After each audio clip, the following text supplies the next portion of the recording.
یەک لەو پرسیارانە بەڵ ڕێزان زۆربەی ئافرەتانم پرسیاراکەن ئایا دروستە ئافرەت قژی پرچی کورتەوە کات؟ ئایا دروستە ئافرەت قژی ببڕێت؟ بەڵێ ئافرەت دروستە بۆی قژی ببڕێ قژی کورتەوە کات.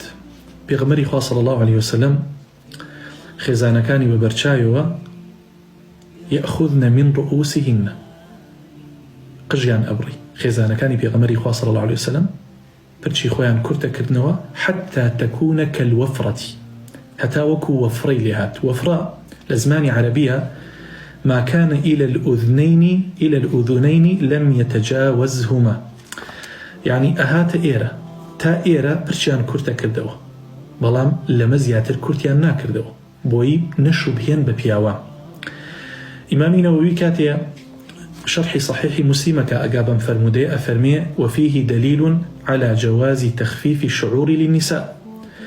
أم فرمودي باشا فعلي خزانة كان بيغمري خوا صلى الله عليه وسلم دليل بأوي أفرد دروستا قجي خوي كرتوكات حتى بينة الله يجوي باشا نرماي يجوي بلام لو زياتر دروس نية خوي كتشالكات يا زور كرتي كاتوا خوي بشوب هيني ببياوان.